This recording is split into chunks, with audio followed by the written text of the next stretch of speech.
안녕하세요. 혹시 안면몰수라는 말을 아시나요? 아는 사이인데도 아예 모르는 척하거나 뻔뻔하게 굴 때 쓰는 말이라고 하더라고요. 이런 말이 어울리는 사람에 대한 기억이 최근 우연한 만남을 통해 떠올랐는데 여러분과 공유하고 싶어 이렇게 사연글을 보내게 됐어요. 그 사건의 주인공은 바로 전 시모와 그 가족들이에요. 그들에 대해 말하려면 남편과 제 사이에 대해 먼저 알려드려야 할 것 같네요. 남편은 같은 고향 출신으로 동갑내기 고교 동창이에요. 남편과 친해지게 된 계기는 친정어머니 덕분이었어요. 친정어머니는 제가 고등학생일 무렵 다니던 학원 근처에서 분식집을 하셨거든요.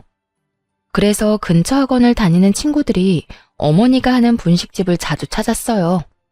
남편 역시 단골이었던 거죠. 남편이 조금 소심한데 어릴 때는 지금보다 더 주눅 들어 있었거든요. 남자아이 혼자 떡볶이 먹으러 온 걸 보고 어머니가 신경을 많이 써줬어요. 남편은 식탁 위를 항상 깔끔히 정리해서 어머니한테 칭찬도 많이 받았고요.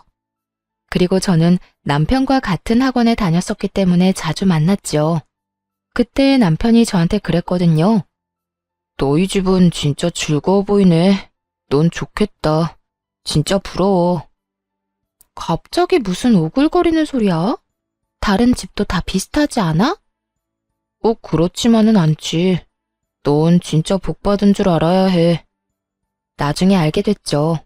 남편이 집에서 차별을 많이 당했다는 걸요. 알고 보니 재혼 가정이었는데 계모가 남편을 어릴 때부터 많이 차별했대요. 드라마에나 나오는 이야기라고 생각했는데 직접 들으니 참 마음이 안 좋더라고요. 계모의 아들인 남동생은 새 것만 들고 다니는데 남편은 늘 같은 걸 들고 다녔고요. 밥도 제대로 못 얻어먹는지 매번 우리 분식집에서 배를 채우더군요. 화목한 우리 집을 보며 부러움을 느끼는 남편이 측은해서인지 관심이 가기 시작하고 점점 마음을 키워갔던 것 같아요. 그렇게 대학 들어가서 연애를 시작하고 직장인이 된 후에 결혼을 하게 됐죠. 내가 이 사람을 행복하게 해주고 싶다고 생각했어요. 그런데 시댁이 참 정글 같은 곳이더군요. 일단 시부는 저를 엄청 좋아해 주셨거든요. 그래, 어릴 때부터 봐온 사인이 참 좋구나. 사부인께서는 잘 계시지? 네가 며느리가 돼서 얼마나 기쁜지 모른다. 게다가 대학병원 간호사가 내 며느리인 게 얼마나 자랑스러운지 친구들한테 자랑도 많이 하고 다녔지. 그런데 허허 웃는 시부의 말이 끝나자마자 시모가 날카롭게 받아치더군요. 의사도 아니고 꼴랑 간호사인데 뭐가 그렇게 자랑스러워요? 세상에 자랑할 게 그렇게 없어요. 당신 둘째 아들이 데려온 며느리가 얼굴이랑 행동이 이쁘지. 첫째는 영 뻣뻣하고 인물도 별로라 내 마음에 들지가 않는데. 당신 제발 마음 좀 곱겠어. 애들 앞에서 이게 무슨 추태야? 추태는 무슨 추태예요? 그리고 당신 진짜 이럴 수 있어요? 결혼을 같은 해에 하는데 왜 첫째한테 돈을 더 많이 줘요? 둘째는요? 둘째가 여태 사업한다고 가져간 돈은 생각 안 해. 첫째는 평생 돈 달라고 한 적이 한 번도 없잖아. 아무리 발이 안으로 굽어도 그건 아니지. 사업하는데 돈이 필요한 걸 그럼 어떡해요?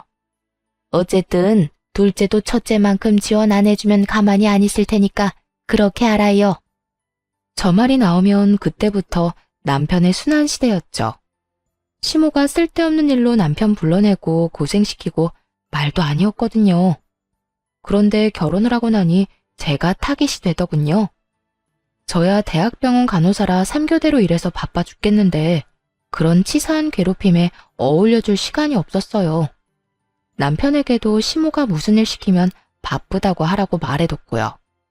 그저 시부가 시키는 일만 잘하라고 했어요. 그렇지만 항상 화를 피해갈 수 있는 건 아니었어요. 명절 때마다 음식을 모두 혼자서 해야 했거든요. 시모가 동서와 저한테 시키겠다고 했지만 사실상 저에게만 다 맡겼으니까요.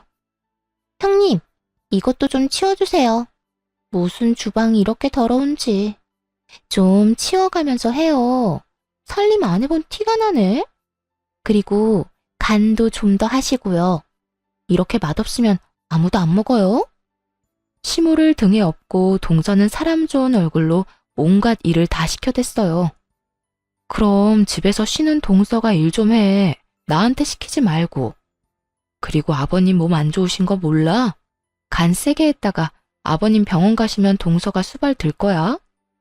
무슨 말을 그렇게 하세요? 전 그냥 맛없다고 한 것뿐이죠.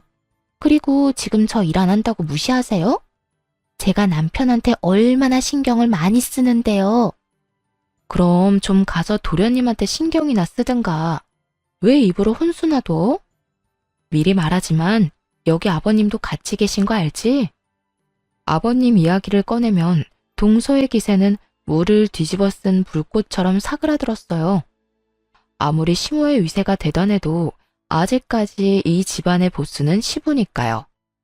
시부가 평소에는 유약했지만 첫째 며느리인 절 건드리는 걸 가장 싫어하셨거든요.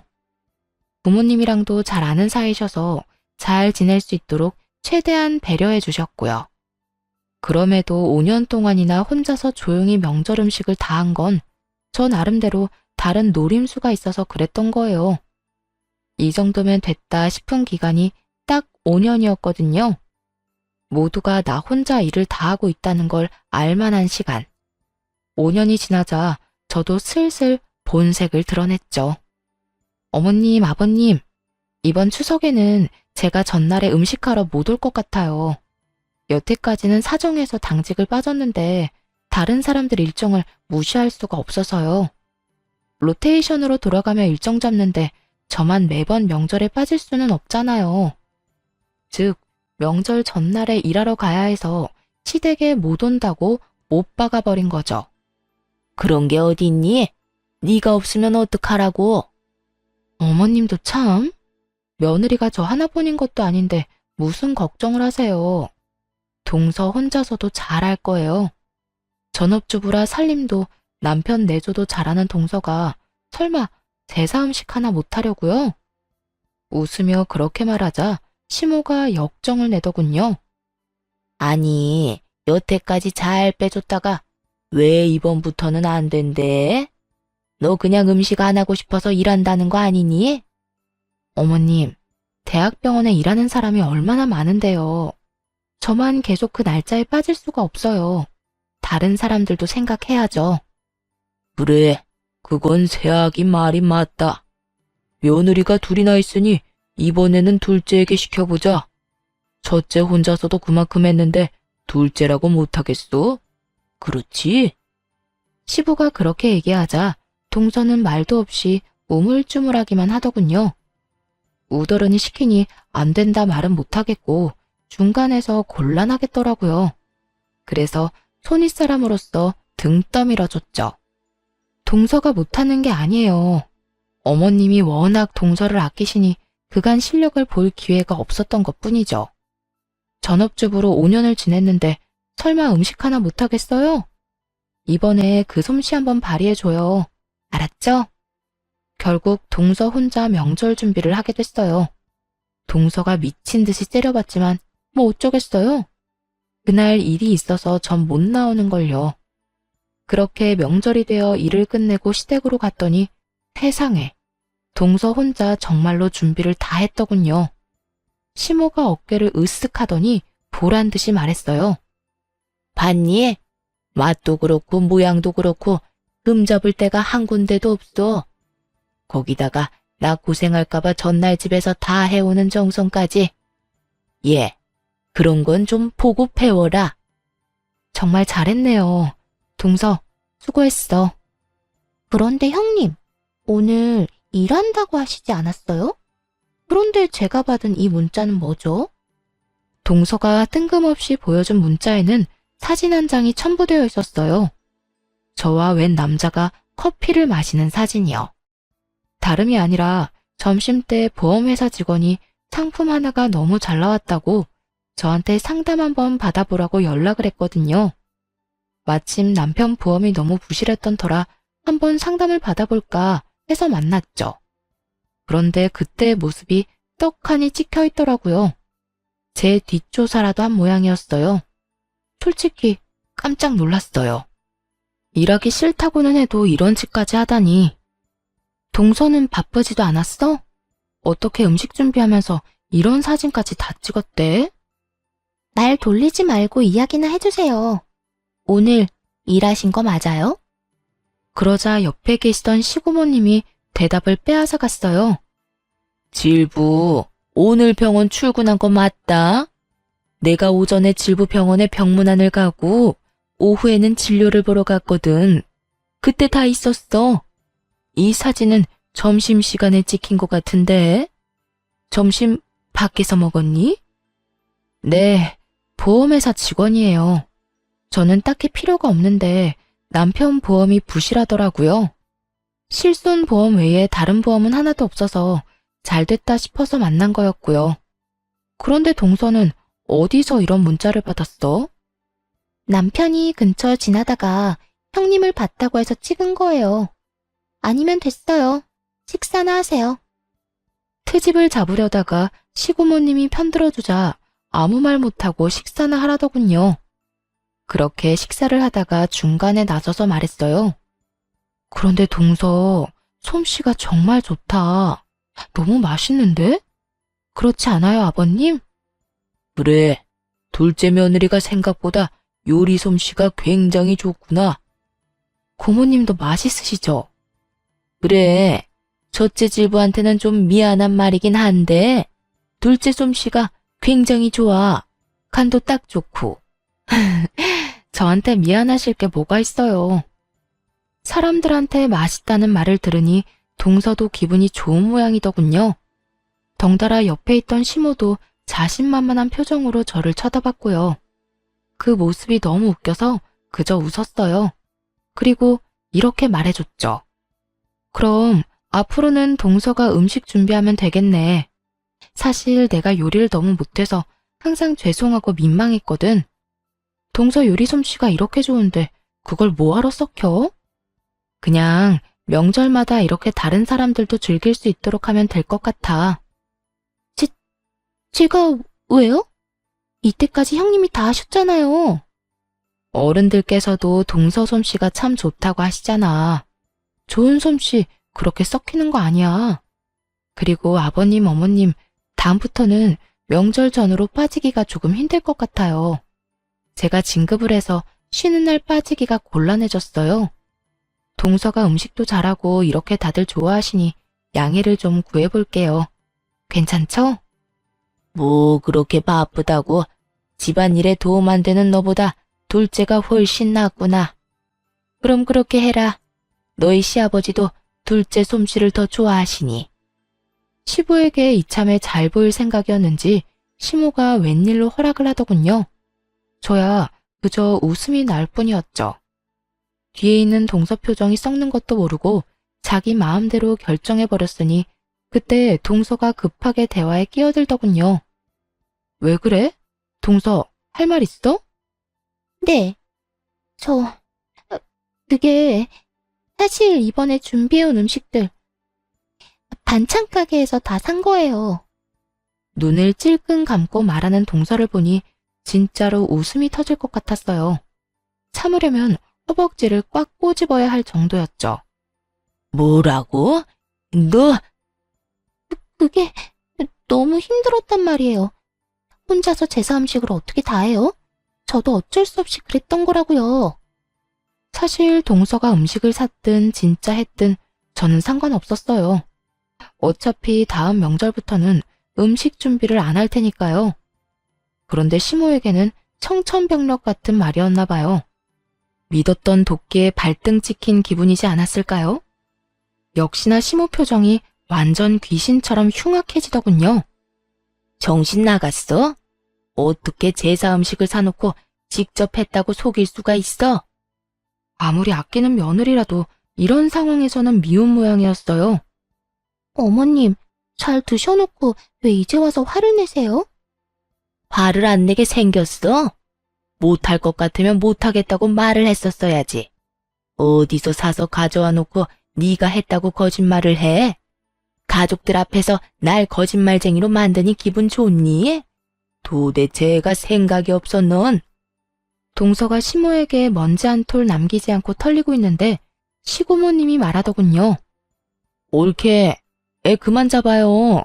힘든 것도 사실이지.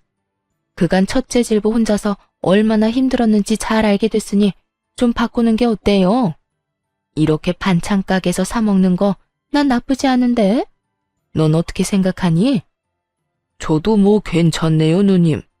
안 그래도 매번 첫째 아가 혼자 고생하는 거 보고 마음이 쓰였는데 다음부터는 그냥 음식 사서 제사 지내도록 하자. 다들 그러시다면 어쩔 수 없죠. 결국 시모는 어쩔 수 없이 모두의 의견에 동의할 수밖에 없었어요. 동서를 밀어주려 했는데 그간의 제 노고만 빛났으니 얼마나 속이 쓰렸겠어요. 마지막에는 저만 그동안 고생 많았다는 말을 들으며 그날 하루가 끝났죠. 동서는 그 뒤로도 시모에게 그 일로 계속 욕을 먹더군요. 그냥 넘어갈 수도 있지만 시모의 마음이 워낙 좁아 용서를 못하는 듯 했어요. 하지만 동서가 시모에게 시달리는 것도 한두 달 뿐이었어요. 그 뒤에는 가족들 모두 정신이 없어졌거든요. 시부가 연세치고는 정정하게 지내셨는데 갑자기 몸이 계속 안 좋아지셨거든요. 건강검진을 해보니 문제가 있어 제가 다니는 병원에 입원하시게 됐어요. 변명은 폐암. 게다가 속도가 빨라서 발견했을 때는 손 쓸 수 없을 정도였어요. 시부가 입원해 있는 동안 시모랑 동서 둘이 딱 붙어 옆에 있더라고요. 하지만 간병을 하는 게 아니라 사람을 못 살게 굴고 있었죠. 대화하는 걸 대충 들었는데 유산과 관련된 이야기를 하더라고요. 참 바뀌는 거 없는 인간들이다 싶었어요. 시부 재산이라고는 시댁 집뿐이고 돈도 어차피 치료비에 거의 다 쓰일 텐데 뭐가 그리 급한지 누워있는 사람을 괴롭히더군요. 몇 번은 제가 절대 안정을 해야 한다는 말로 내쫓아주기도 했지만 아주 끝장을 보려는 건지 끈질기게 시부에게 확답을 듣고자 하더라고요. 결국 시부가 가족들 모아놓고 이야기를 꺼냈어요. 당신도 알다시피 내가 가진 건 별로 없어. 이 집이랑 예금만 얼마 정도 있지. 당신이랑 둘째한테 유산을 주는 조건은 내 누나를 돌봐주는 것뿐이야. 내가 누나보다 먼저 가게 될 줄은 몰랐으니 나 대신 우리 누나를 잘 보살펴주면 유산 돌려줄게. 그렇게 하겠소? 시고모님이 시부를 업어 키웠다고 할 정도로 남매가 각별한 사이였거든요. 시부를 고등학교까지는 보내려고 결혼도 하지 않고 돈만 벌다가 결국 시고모님은 혼자서 늙어가셨죠. 게다가 지금은 일도 없이 연금 받아서 지내고 계신 것 같았거든요. 각종 질병도 있어서 병원에 자주 가시기도 했고요. 그런 고모님이 안쓰러워 저도 신경을 참 많이 썼는데 시모에게 맡긴다니 걱정이 많이 되더군요. 시모는 자신 있다는 듯이 고개를 끄덕였어요. 내가 형님 모실 테니 당신은 우리 아들이랑 나한테 유산 넘겨주고 가. 그렇게 대화가 마무리됐어요. 그래도 유산을 걸고 약속한 만큼 시고모님을 잘 돌봐드릴 줄 알았는데 아니더군요. 그 말을 듣고 난 바로 다음 날 저한테 시고모님이 전화를 하신 거예요.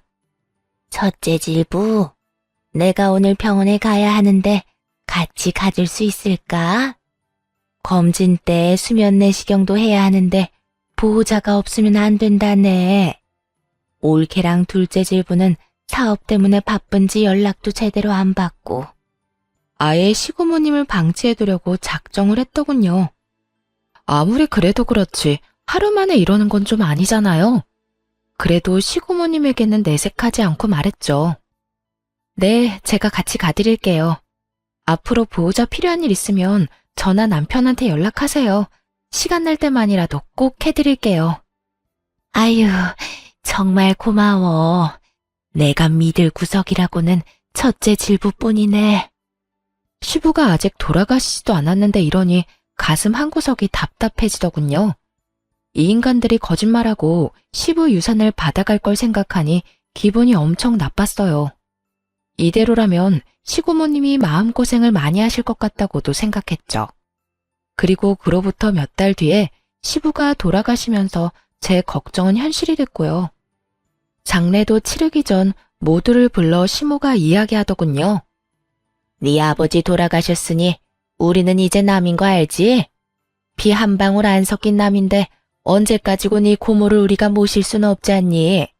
그러니 앞으로 너희가 모셔. 어머님이랑 서방님, 동서가 고모님 모시는 대신 유산 받기로 한 거 아닌가요? 그런데 갑자기 이런 말씀을 하시다니요. 유산? 유산이라고는 한 푼도 없는데 어쩌니? 내 남편이 여태껏 자식 돌봐줘서 고맙다고 나한테 그 집 주고 갔어. 이미 그 집은 내 집이었다고. 그러니까 유산은 한 푼도 없는 거고. 이런 상황에서 내가 왜 너희 고모를 모시니? 나랑 우리 아들이 너희 고모랑 피가 섞였어 뭐가 있어? 어머니, 지금 아버지가 돌아가시기도 전에 명의를 변경했단 이야기예요? 어떻게 그러실 수 있어요? 아버지가 동의하신 거 아니죠? 남편이 느낀 배신감은 상상 이상이었을 거예요. 설마 시부가 죽기 전에 저런 짓을 해놨을 줄 몰랐을 테니까요. 어머, 얘 좀 봐. 그 사람이 동의를 안 하면 내가 어떻게 그 집을 내 걸로 만들어. 그리고 네 아버지 장례는 알아서 치러라. 내가 늙은 영감 죽을 때까지 수발 들어줬는데 이 정도는 너희가 알아서 해야 하는 거 아니니? 수발을 든 게 아니라 아버지 닭달에서 재산 다 빼돌리려고 한 거겠죠. 저희도 이대로는 그냥 못 넘어갑니다. 못 넘어가면 뭐 어쩔 건데. 미련하긴. 그러게 잘 좀 하지 그랬어. 그랬으면 그 영감이 뭐라도 더 챙겨주고 떠났을 텐데. 하나도 안 남긴 거 보면 네 아버지가 널 어떻게 생각했는지 알겠다. 그리고 앞으로 뭐 하든 우리 찾지 마라. 이제 남남이야 남남. 장례식이 끝나기도 전에 선을 긋는 시모와 서방님네를 보며 정말 치를 떨었어요. 시부의 죽음에 충격받은 시고모님은 주저앉아 일어서지도 못하고 계셨죠. 얼른 다가가 시모와 다투는 남편을 대신해 시고모님을 부축해드렸어요. 형수, 가진 것도 없는 노인 모실 생각하니 어때요? 우리는 가족이 아니라 부양 의무가 없는데 어쩌나. 나중에 장례비가 더 나오긴 하겠지만 그래도 가족 좋다는 게 뭐예요? 좀 챙겨주시고 고생들 하세요. 조롱에 가까운 말에 순간 화가 확 치밀었지만 겨우겨우 참았어요. 어떻게 아픈 사람을 앞에 두고 저딴 말을 짓거리는지. 게다가 시부가 돌아가신 지 하루도 안 됐잖아요. 사업 자금이다 뭐다 돈도 많이 받아간 주제에 바로 생판 남처럼 구는 놈을 보니 너무 역겨워서 차라리 가족이 아닌 게 다행이다 싶을 정도였죠. 그렇게 저와 남편만 남아 시부의 장례를 치렀어요. 그런데 장례가 끝나고 나니 억울하다는 생각이 들었어요. 시부 재산을 이렇게 싹 다 뺏기는 건 진짜 아니잖아요. 그래서 소송을 준비했어요. 그 집이라도 가져오려고요. 그런데 상대방도 절대 그 집을 안 뺏기려고 발악하며 애를 쓰더군요. 소송한 지 얼마 안 돼서 시고모님이 저희를 찾아왔어요. 소송 취하하는 게 어떻겠니? 솔직히 그 이야기 듣는데 너무 원망스럽더라고요. 돈이 문제가 아니었어요. 남편에게는 아버지의 마지막이 걸린 문제였죠. 그것마저 뺏기면 시부와 남편은 시모에게 평생을 당하고만 산 것일 테니까요. 고모님, 그래도 그 집은 아버님 거예요. 원래라면 남편이 받아야 할 집이고요. 이대로면 아버님도 억울하실 거예요. 잘 알아. 그러니 취하하라는 거야. 내가 네 시아버지한테 부탁받은 게 있어서 그래. 뭔지는 잘 모르겠지만 돌아가신 시부에게 부탁받은 게 있다니 일단 소송을 취하하기로 했어요. 그러자 시모와 서방님이 찾아왔더군요. 그래, 잘 생각했다. 그러게 패할 소송을 왜 하니? 변호사가 딱 봐도 너희가 질 것 같다고 한 거니? 그래서 소송 취하한 거야? 이렇게까지 캐묻는 이유는 단순했어요. 자기들이 변호사에게 좋은 소식을 듣지 못한 거죠. 사실 법정 다툼으로 가면 불리해지는 건 그쪽이었거든요. 재혼 부부인데 혼인신고도 안 했고 유언도 없는데 증여로 유산을 받았다기엔 시부의 마지막 정신이 온전한지도 모르고 다툼을 해볼 여지가 충분한 비정상적인 증여였으니까요. 그런데 저희가 소송을 취하하니 무슨 꿍꿍이가 있다고 생각하고 온 것 같더라고요. 그때 시고모님이 나타나서 시모에게 물었어요. 올케 얘기 좀 들어봅시다. 우리 동생이랑 재혼할 때 혼인신고했어요? 혼인신고 안 했죠. 그럼 사실혼 관계인가요? 사실혼도 아니죠. 같이 살기만 했을 뿐. 결혼식도 안 했는데요. 그럼 우리 조카를 양자 입양 안 한 것도 맞아요? 혼인신고도 안 했는데 입양을 왜 해요? 그럼 올케 자식도 법적으로는 우리 동생 아들이 아니겠네요. 네, 우리 진짜 남이라니까요. 남남. 그런데 이런 건 왜 꼬치꼬치 캐물어요? 저는 시고모님이 미리 말씀하신 대로 두 사람의 대화를 녹음 중이었어요. 이야기를 들을수록 시모가 시부의 재산을 빼돌렸다는 의심을 지울 수가 없었어요. 그런데 시고모님이 갑자기 웃으며 종이를 하나 꺼내시더라고요. 그럼 계산이 간단해서 좋네요. 지금 그 집 소유주가 올케 맞죠? 그 사람이 진짜 명의를 나한테 넘겨주고 죽었다니까요. 그런데 이게 뭐야? 시고모님이 건넨 서류를 슬쩍 훑던 시모가 깜짝 놀라 소리를 꽥 지르더군요. 내가 그 집 소유주한테 그 집을 담보로 돈을 빌려줬어요. 이건 그 차용증이고요. 그런데 돈을 갚지 않은 채 그 집이 그쪽으로 넘어갔으니 당신이 갚아야겠네요. 시부가 빌린 돈은 거의 1억에 가까운 금액이었어요. 게다가 돈을 못 갚으면 집을 주겠다는 조항이 떡하니 적혀 있었죠. 거짓말이지? 가족끼리 돈 빌린 일에 이런 건 소용없다고. 가족끼리라도 차용증 쓰면 당연히 법적 효력 있는 건 몰랐어요. 근데 동생도 참 너무하네. 그 집 받을 때 아무 설명도 못 들었어요? 시모는 아무 말 못하고 손톱만 질근질근 물어뜯더군요. 딱 보니 시부 허락 없이 집을 가져간 티가 났어요. 완전히 얼굴이 파랗게 되어서 했던 말만 되풀이하더라니까요. 거짓말이야. 이럴 리 없어. 이거 가짜죠? 가짜니까 여기서 이러지. 이게 진짜였으면 소송할 때 이야기했으면 되잖아. 그렇게 의심되면 확인해 봐요. 그거 변호사 공증받은 거거든요. 그 말이 끝나기도 전에 시모가 서류를 쫙쫙 찢어버렸어요. 이런... 원본은 당연히 변호사가 가지고 있어요. 그러니까 사본은 얼마든지 찢어도 상관없어요. 평온한 시고모님 말투에 시모는 미쳐버리기 딱 일보 직전이더라고요. 왜냐면 시모가 가져간 그 집에는 이미 은행을 통한 담보대출도 잡혀 있었거든요. 상속받자마자 소송으로 뺏길 수도 있다고 생각해서 그런지 서방님이 이미 그 집을 담보로 대출을 신청했더군요. 이 집 담보대출 받아서 그만큼 돈 못 줘요. 그럼 올케가 1억을 나한테 줘야지. 아니면 대출 받은 사람이 주든가. 그러면서 시고모님이 바라보자 서방님이 고개를 대뜸 젓더군요. 안 돼요. 이미 사업자금으로 다 들어가서 뺄 수도 없어요. 너 모아둔 돈도 없니? 지금 그 집 뺏기면 엄마 살 곳도 없어. 내가 무슨 돈이 있어요. 넌 돈도 한 푼 없는 애가 무슨 사업을 하겠다고 난리야. 그리고 그 돈은 보관만 하기로 한 거잖아. 그런데 그걸 냅다 다 썼다고? 언제 망할지도 모를 사업에? 이제 시모와 서방님이 아주 박 터지게 말다툼을 하더군요. 어쨌든 난 돈 없으니까 엄마가 알아서 해요. 엄마는 이런 것도 안 알아보고 도대체 뭐 한 거예요? 그렇게 아들이 못 준다고 버티는 통에 결국 시모는 집을 팔아서 마련해야 했어요. 그 차용증이 너무나 명확한 법적 증거가 돼서 목을 죄고 있었거든요. 집 담보대출 받은 금액이 빠지고 시부모님께 1억까지 주고 나니 남는 건 5천 정도 뿐이더군요.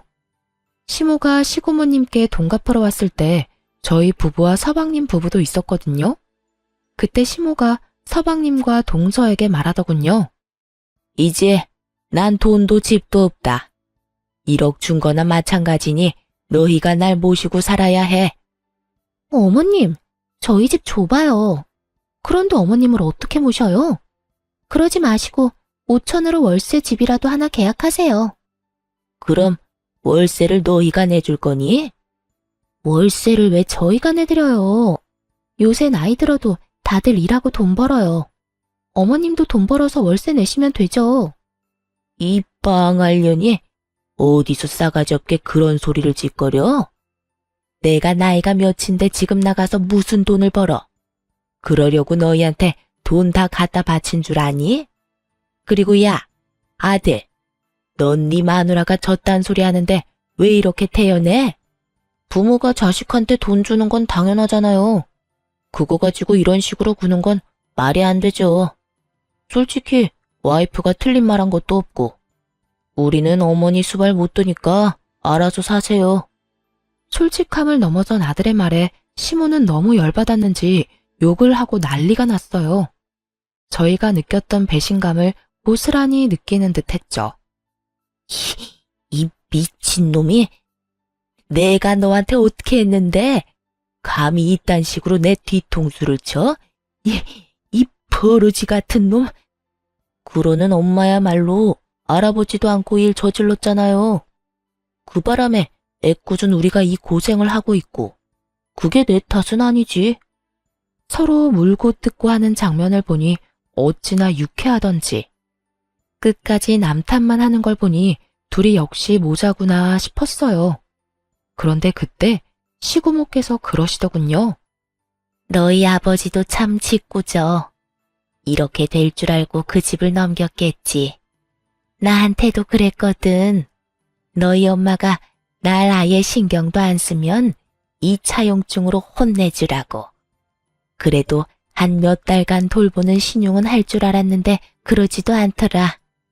날 잘 돌보는 사람한테 유산 넘겨주라고 했는데 남남이란 쪽은 신경 꺼도 되겠지? 자, 이 1억은 너희 거야. 소송 취하하기 잘했지? 뭐하러 귀찮게 소송을 해? 이렇게 쉬운 방법이 있는데. 시부모님은 1억을 시모가 보는 앞에서 바로 남편에게 넘겼어요. 그걸 보고 있던 시모와 서방님 얼굴이 진짜 볼만하게 일그러지더군요. 우와, 아버지 진짜 사람 뒤통수를 이렇게 친다고? 뒤통수는 서방님, 아니 그쪽이랑 그쪽 어머니가 쳤겠죠. 아버님은 그거 미리 예상하고 막아두신 거고. 아버지라는 말 입에 담지도 마세요. 남이라면서. 남의 아버지를 왜 자기 아버지래? 정신 나갔어요? 매섭게 쏘아붙이자 서방님은 말도 못하고 빤히 쳐다만 보더군요. 왜요? 내가 틀린 말 했어요? 언제는 남남이라면서요. 아버지 아니라며. 피 한 방울 안 섞였다며. 형수, 진짜? 누가 당신 형수야? 한 번만 더 형수라고 불러봐요. 가만 안 둘 테니까. 확실하게 선을 긋자 서방님이 어이없다는 표정으로 보더군요. 제가 이렇게까지 맞설 줄은 몰랐나 봐요. 옆에 있던 시모는 시모대로 억울한지 시부 욕을 마구 해대더군요. 이 썩을 놈의 양반이 나한테 썩은 고기를 줬다 이거지? 내가 이대로 넘어갈 줄 알아? 절대로 못 참아. 너희들이 왜 그 돈을 가져가는 거야? 돈 다시 돌려내. 그 사람 배우자인 내가 돈을 받아야지. 본인 입으로 사실혼도 아니라고 했으면서 내가 괜히 다 녹음해둔 줄 알아? 이렇게 한 입으로 두말할까봐 그런 거야. 몰래 동생 재산 빼돌려 놓고는 뭐? 가족이 아니야? 그래 놓고 이제 와서 가족이라고? 에라이 천벌받을 인간 같으니. 계속 이런 식으로 나오면 나도 가만히는 안 있어. 경찰에 신고해서 콩밥 먹도록 만들어줄까? 정신없는 사람 이용해서 재산 빼돌렸다고? 시고모님이 벼락같이 소리치자 시모는 구시렁거리며 자리를 떠날 수밖에 없었어요. 그 인간들 떠나는 모습을 보면서 시고모님이 그러시더군요. 그리고 여기 내가 가지고 있는 다가구 건물 너희들이 가져가. 너희 아버지랑 공동으로 산 건데 내 명의로 하라고 했었지. 너희도 알다시피 내가 자식도 없고 남편도 없잖니. 시고모님이 말씀하시는 거 들으니 제 속이 다 시원하더군요. 사실 시고모님은 시모의 말처럼 집만 되는 노인은 아니었어요. 결혼도 하지 않고 어린 나이부터 악착같이 일해서 모은 돈을 활용해 50대의 아파트 하나와 건물을 2개나 가지고 계셨거든요. 저희에게 주신 다가구 건물 제외하고서도 말이죠. 그렇게 마련한 건물 월세만으로도 한평생 일을 안 해도 될 정도였으니 뭘 모르는 남의 눈에는 일도 안 하고 연금으로나 먹고 사는 노인처럼 보였겠죠.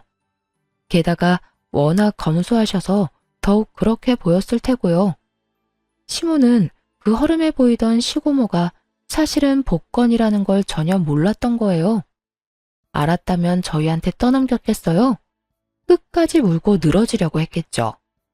나도 이제 나이가 들어서 건물 관리를 너희한테 맡길까 싶어. 질부가 예전에 일하는 거 힘들다고 했지? 어때? 나 대신 건물 관리 해볼래? 나중에 물려받으면 관리하기 더 쉬울 거야. 쓸데없이 고민을 길게 하지 않았어요. 나중에 받아놓고 관리 못해서 날리는 짓은 안 하고 싶었거든요. 네, 제가 관리해 볼게요. 그럼 조카 명의로 할 다가구 주택이랑 내 상가 2채는 질부가 관리해줘. 내일부터 나랑 같이 다니면서 얼굴 도장 찍자. 그렇게 시고모님 따라 열심히 배웠어요. 1년 정도 열심히 하니 그제야 여유가 생기더군요. 그렇게 2년을 더 관리인이자 건물주로서 일하는데 어느 날 정말 깜짝 놀랄 만한 우연을 맞닥뜨렸어요. 남편 명의의 다가구 건물 중 원룸 계약을 원하는 사람을 만나러 부동산에 갔거든요. 그런데 거기서 전 시모와 마주친 거 있죠? 전 시모가 제 얼굴을 보더니 깜짝 놀라 소리를 치더군요. 네가 왜 여기 있어? 너 내 뒷조사 하니? 제가 왜 아주머니 뒷조사를 해요? 안 그래도 얼마나 바쁜데. 원룸 계약하러 오신 거 아니에요? 1층? 그거 제 남편 건물이거든요. 저는 관리인이고요. 그 이야기 듣자 갑자기 눈이 확 돌더니 전 시모가 저한테 달려들었어요. 야, 너 바른 대로 말해. 이 건물 네 시아버지가 빼돌린 거지? 우리 모르게 건물 가지고 있었던 거지? 어쩐지 그 짠돌이 같은 영감이 너무 아무것도 없기는 했어. 이거 다 사기인 거 알아 몰라? 내가 소송해서 다 되돌려 놓을 거야. 소송이요? 아주머니가 무슨 자격으로 소송을 하세요? 잊으셨어요? 본인 입으로 제 시아버지랑 아무 관련 없다고 말씀하셨잖아요. 혼인신고도 안 했다. 사실혼도 아니다. 첫째를 양자 신청도 안 했고 아주머니 자식도 시아버지 자식 아니라면서요. 그런데 도대체 어떤 자격으로 소송을 한다는 말이세요? 제 말에 전 시모가 순간 말을 못 잇더군요. 그럴 수밖에요. 그때 시고모님 부탁으로 전부 다 확실하게 녹음해 놨으니까요. 원본이 아직도 저한테 있는데 소송한들 법원에서 받아줄 리도 없고요. 그래도 내가 저를 키운 정이 있는데 어떻게 그놈이 그럴 수가 있어? 이런 식으로 아버지 재산 빼돌려서 내 뒤통수를 치다니. 아이고, 억울해서 못 살겠네. 신세 한탄을 시작한 전 시모를 보며 피식 웃어주고는 말했죠. 그러게, 처음부터 고모님한테 잘 좀 하시지 그랬어요. 그 재산들 다 아버님이 고모님한테 맡겨두셨더라고요. 결과적으로는 저희가 좋게 됐죠. 아주머니가 대박 복권이나 다름없는 고모님을 저희한테 맡겨주셔서요. 그렇다고 고맙다는 뜻은 아니에요. 아버님 부탁 다 무시하고 욕심내다가 이렇게 된 거면서 뭐가 그렇게 억울해요? 그럼 억울하지 안 억울해? 네 시아버지 그 인간이 내가 자기 누나 안 돌볼 거 알고 미리 손 쓴 거였어. 그걸 알았으면 이런 짓을 했겠어? 그러니까요. 자기가 잘못된 선택을 해놓고 왜 남 탓을 해요? 대신 사랑에 맞지 않는 아드님이랑 며느리 덕 좀 보세요. 그런데 그것도 쉽지 않나 봐요. 혼자서 월세방 계약하려는 거 보면 그 놈은 인간이 아니야.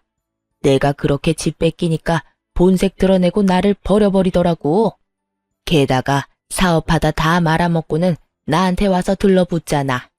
아들놈이고 며느리고 일은 안 하고 밥만 축내는데 그러지 않아도 늙어서 아들이랑 며느리 먹여 살리는 것도 힘든데 월세 보증금까지 뺏기면 못 버티겠다 싶어서 말도 안 하고 돈 빼서 나온 거야. 그놈들 지금쯤 나 찾으려고 눈에 불을 켜고 있을 거다. 그간 있던 일을 하소연하는 전시모를 보며 너무 웃겨서 죽을 뻔했어요. 그러다가 꼭 한마디는 해주고 싶어서 말했죠. 아주머니는 자식 탓할 거 없어요. 본인이 스스로 뿌린 거 모두 거둔 것 뿐이잖아요? 자식은 거울이라고 하죠. 어때요? 본인이랑 똑같은 자식한테 당해보니. 그리고 그동안 남편이 당한 것도 떠올라 말해줘야겠다 싶었어요. 그러게 처음부터 마음을 곱게 썼으면 이런 꼴은 안 받겠죠. 제 남편은 참 착한 사람이라 은혜를 입으면 간도 쓸개도 다 빼줄 사람이거든요. 지금은 부모님이 안 계셔서 대신 처가에 얼마나 잘하려고 애쓰는지. 얼마 전에는 부모님 모시고 해외여행까지 다녀왔으니 말 다 했죠. 구구절절 다 맞는 말이라 전 시모는 아무 말 못하고 한숨만 푹푹 쉬더군요. 마음만 곱게 썼다면 자신이 누릴 수도 있었을 거라 생각하는지 더 후회스럽고 짜증이 난 것처럼 보였어요. 계약은 안 하는 걸로 할게요. 나중에 안 나가겠다고 할지도 모르고 보호자가 와서 난리칠지도 모르잖아요. 이 위험이 뻔히 보이는데 계약을 하는 건 좀 무리네요. 너 정말 이러기니? 그래도 우리가 한때는 가족이었는데. 야박하게 굴지 말고 좀 해주렴. 이 근방에서 여기가 제일 저렴하고 깨끗하던데. 가족? 우리가 언제 가족이긴 했나요? 대놓고 사람 차별하고 괴롭혀놓고 이제 와서 아쉬우니까 가족 운운하지 마세요. 본인 입으로 아무런 관련 없는 사람이라고 했으니 엮일 생각하지 마시고요. 그렇게 대놓고 핀잔을 주자 전 시모는 결국 계약도 못하고 떠났어요. 나중에 그 이야기를 전해드리자 시고모님이 엄청 웃으시더군요. 그 자리에 없었던 게 너무 아쉽다면서요. 하긴 동생을 배신한 그 사람이 패가망신하는 모습을 정말 보고 싶으셨을 거예요. 착한 사람들이라 자기 마음대로 주물럭거릴 수 있을 줄 알았는데 마음 곱게 안 쓰다가 결국엔 크게 당해서 아무것도 없이 버려진 전 시모. 그런데도 아무도 불쌍히 여기지 않는 걸 보면 자업자득이라는 말이 딱 어울리겠네요. 오랜만에 악연을 만나고 그때가 떠올라 사연 써봤는데 잘 들으셨나 모르겠네요. 모두들 행복하고 즐거운 하루 되세요.